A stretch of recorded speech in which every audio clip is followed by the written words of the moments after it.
भाई मेरे पास आज लार्ज कैप फंड है, मिड कैप फंड है, स्मॉल कैप फंड है। तुम्हारे पास क्या है? भाई मेरे पास इंडेक्स फंड। तो दोस्तों, इस वीडियो में हम देखेंगे एक इंडेक्स फंड और एक म्यूचुअल फंड में क्या क्या डिफरेंसेस होता है और हमारे लिए कौन सा बेस्ट है। एंड में मैं इन दोनों के बीच एक चौंका देने वाली रियलिटी बताऊंगा, वो आपके होश उड़ा देंगे। सो एंड तक इस वीडियो को देखते रहिएगा। तो दोस्तों, एक बेसिक आइडिया ले लेते हैं कि एक म्यूचुअल फंड और एक इंडेक्स फंड क्या होता है। इससे पहले हम समझ लेते हैं कि एक म्यूचुअल फंड कंपनी क्या होती है और वह कैसे काम करती है। आप म्यूचुअल फंड कंपनी ऐसी कंपनी समझ सकते हो जो कि जनरल पब्लिक के पैसे को अलग अलग इन्वेस्टमेंट ऑप्शंस जैसे कि शेयर्स, बॉन्ड्स में इन्वेस्ट करती है। उनके इन्वेस्टमेंट से जनरेट होने वाले रिटर्न्स को अपने कस्टमर्स को लौटा देती है अपने एक्सपेंसेस काटने के बाद। आप इसको एक इंटरमीडिएटरी कंपनी सोच सकते हो जो आपके बिहाफ पे इन्वेस्टमेंट करती है।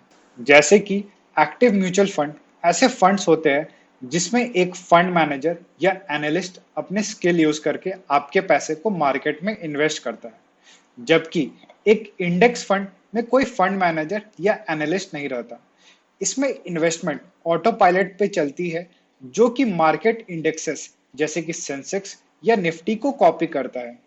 सेंसेक्स में इंडिया की टॉप 30 सबसे बड़ी कंपनीज आती है और निफ्टी में टॉप 50 कंपनी आती है। By market capitalization, market cap उस कंपनी की साइज बताती है। दुनिया के most wealthy investor Warren Buffett ने रिसेंटली स्टेटमेंट दिया था कि index funds are better than active mutual fund over long term, और ये उन्होंने प्रूव भी कर दिया था। 2008 में उन्होंने $1 मिलियन की चैलेंज दिया था कि कोई भी एक्टिव म्यूचुअल फंड S&P 500 जो कि यूएस स्टॉक मार्केट की टॉप 500 कंपनीज का इंडेक्स है कि 10 साल की रिटर्न्स को बीट नहीं कर पाएगा। एक investment company prodigy partners LLC ने चैलेंज एक्सेप्ट किया था और 5 एक्टिव म्यूचुअल फंड के पोर्टफोलियो प्रिपेयर किया था इस चैलेंज के लिए। 2018 में जब रिजल्ट्स आया तो वो बहुत चौंका देने वाला था।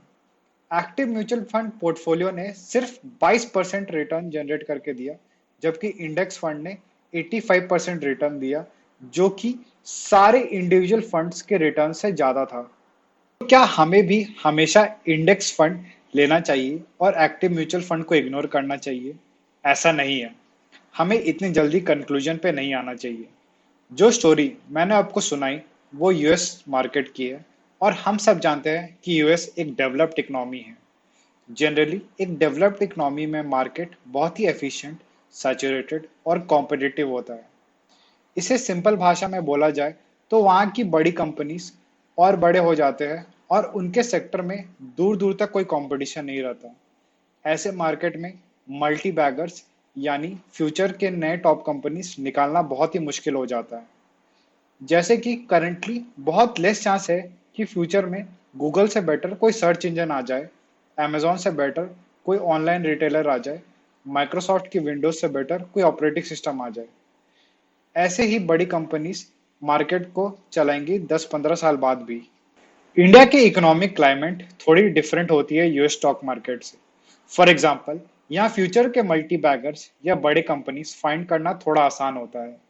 तो चलिए अब हम एक्टिव म्यूचुअल फंड और इंडेक्स फंड के प्रोज और कॉन्स देख लेते हैं उन्हें अच्छे से समझने के लिए। पहले हम एक्टिव म्यूचुअल फंड डिस्कस कर लेते हैं।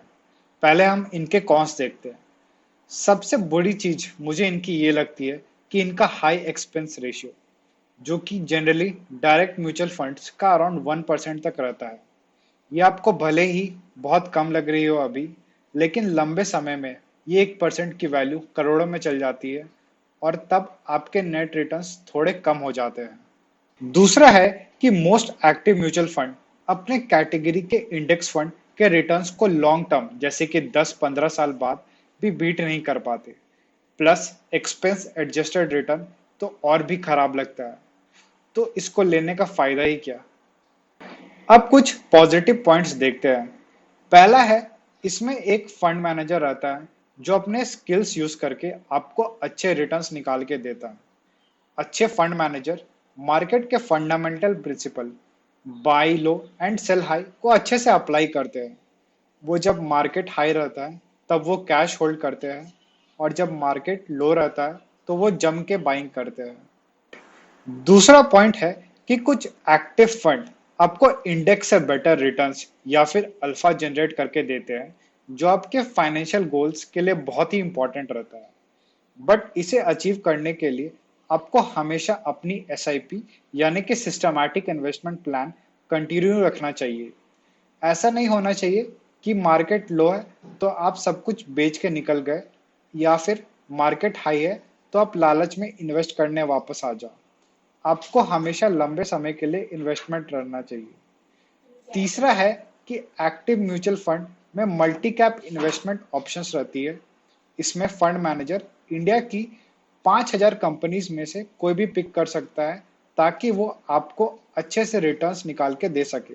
नेक्स्ट हम इंडेक्स फंड के प्रोज और कॉन्स देख लेते हैं। पहले कॉन्स देखते हैं। पहला है कि इंडेक्स फंड जनरली एक एसेट क्लास में ही रेस्ट्रिक्टेड रहता है, जैसे कि सेंसेक्स, निफ्टी टॉप कंपनीज में ही बस इन्वेस्ट कर सकती है। एनएससी के बाकी 4,950 कंपनीज में वो इन्वेस्ट नहीं कर सकती। वैसे ही मिड कैप और स्मॉल कैप इंडेक्स फंड भी अपने कैटेगरीज में ही रिस्ट्रिक्टेड रहती है। दूसरा है कि index funds generally follow the principle of buy high and sell low. इसे आप ऐसे समझ सकते हैं कि इंडिया की 31st कंपनी ने सेंसेक्स की 30th कंपनी को रिप्लेस कर दिया, तो इंडेक्स फंड को 30th कंपनी के शेयर को बेचना पड़ेगा जो कि लो प्राइस पे चल गई है, और 31st कंपनी के शेयर को बाय करना पड़ेगा जो कि इंडेक्स में इंक्लूड हो गई है। अब हम पॉजिटिव पॉइंट्स देखते हैं। पहला है कि इनका लो एक्सपेंस रेशियो, जो कि जनरली 0.1% तक रहता है, क्योंकि इनमें कोई एक्टिव फंड मैनेजर नहीं रहता। कंप्यूटर्स और एल्गोरिथम्स आपके बाइंग सेलिंग हैंडल करते हैं। ये 0.9% जो आप सेव करते हो, उसकी एक्चुअल वैल्यू आपको बहुत बाद में रियलाइज होगी। दूसरा पॉइंट है कि इंडेक्स फंड में आपको एवरेज रिटर्न्स मिलेगा, जो कि सेंसेक्स और निफ्टी का रहेगा। आप लोग सोच रहे होंगे कि एवरेज रिटर्न्स कैसे पॉजिटिव सेक्शन में आ गए। दोस्तों, एवरेज रिटर्न्स एक बहुत अच्छी माइलस्टोन होती है, क्योंकि बहुत कम ही एक्टिव म्यूचुअल फंड इस एवरेज को बीट कर पाते हैं। इससे आपके चांसेस टू फेल बहुत कम हो जाते हैं। आप लोग सोच ही रहे होंगे कि इतना ज्ञान बांटने के बाद भी मैंने अभी तक नहीं बताया कि कौन सा फंड बेटर होता है। इसका आंसर उस बड़े डिस्क्लोजर में ही बताऊंगा जिसका जिक्र मैंने वीडियो की स्टार्टिंग में किया था। आपने लार्ज कैप म्यूचुअल फंड्स के बारे में जरूर सुना होगा। सेबी के अकॉर्डिंग ये इंडिया की टॉप 100 कंपनीज में इन्वेस्ट करती है। इन थ्योरी आपने बहुत लोगों से सुना भी होगा कि लार्ज कैप ओरिएंटेड फंड्स में इन्वेस्ट करना चाहिए, क्योंकि ऐसे बड़ी कंपनी स्टेबल रहती है। आप ये जानकर हैरान होंगे कि most of the active large cap oriented funds India की टॉप 30 कंपनीज में एलोकेशन उनका 80% से ज्यादा रहता है। मतलब 80% रिटर्न आपकी बस 30 कंपनीज पे डिपेंड करती है, और बाकी 70 कंपनीज जस्ट 20% रिटर्न के लिए डिपेंड करती है। कुछ फेमस फंड्स का एग्जांपल लेके इसे समझते हैं, जैसे कि HDFC top 100, SBI blue chip, ICICI prudential blue chip, HDFC hybrid equity fund. आप लोग देख सकते हो कि इनकी एक्चुअल एलोकेशन टॉप 30 कंपनीज में कितनी ज्यादा है।